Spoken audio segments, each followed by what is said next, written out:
among us each and every day. People like Hillary Clinton,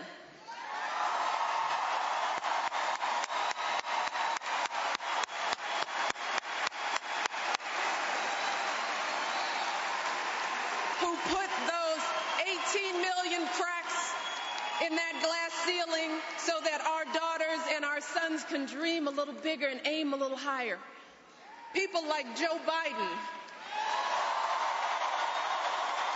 who has never forgotten where he came from and never stopped fighting for folks who work long hours and face long odds and need someone on their side again. All of us driven by the simple belief that the world as it is just won't do, that we have an obligation to fight for the world as it should be. And that is the thread that connects our hearts. That is the thread that runs through my journey and Barack's journey and so many other improbable journeys that have brought us here tonight, where the current of history meets this new tide of hope. And you see, that is why I love this country.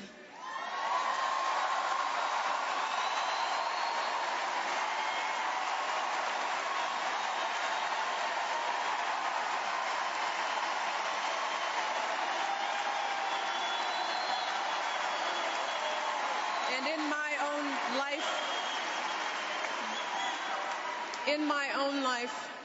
in my own small way, I've tried to give back to this country that has given me so much. See, that's why I left a job at a big law firm for a career in public service, working to empower young people to volunteer in their communities, because I believe that each of us, no matter what our age or our background or our walk in life, each of us has something to contribute to the life of this nation. And it's a belief that Barack shares, a belief at the heart of his life's work. See, it's what he did all those years ago in Chicago, setting up job training to get people back to work and after-school programs to keep kids safe, working block by block to help people lift up their families. It's what he did in the Illinois Senate, moving people from welfare to jobs, passing tax cuts for hard-working families, and making sure women get equal pay for equal work.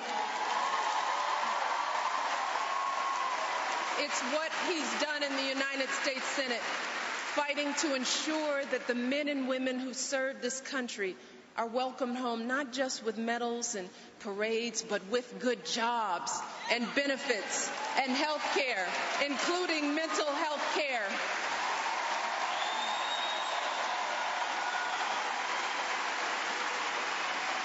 See, that's why Barack's running, to end the war in Iraq responsibly, to build an economy that lifts every family, to make sure health care is available for every American, and to make sure that every single child in this nation has a world-class education all the way from preschool to college.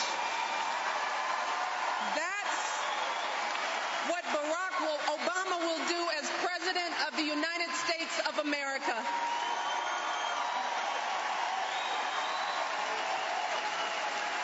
He'll achieve these goals the same way he always has, by bringing us together and reminding us how much we share and how alike we really are.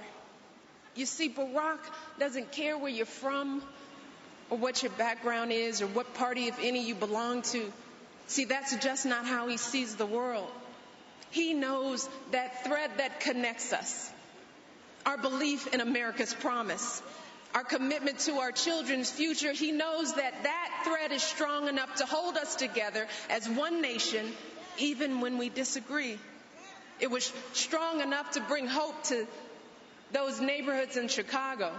It was strong enough to bring hope to the mother he met who was worried about her child in Iraq.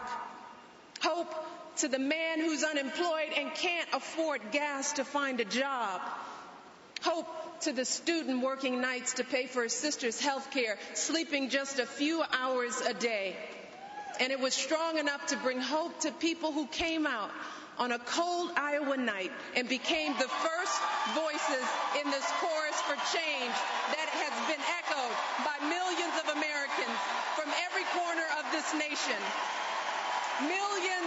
of Americans who know that Barack understands their dreams. Millions of Americans who know that Barack will fight for people like them, and that Barack will bring, finally, the change that we need. And in the end, after all that's happened these past 19 months, see, the Barack Obama I know today is the same man I fell in love with 19 years ago. He's the same man who drove me and our new baby daughter home from the hospital 10 years ago this summer, inching along at a snail's pace, peering at us anxiously through the rearview mirror, feeling the whole weight of her future in his hands, determined to give her everything he'd struggled so hard for himself, determined to give her something he never had, the affirming embrace of a father's love.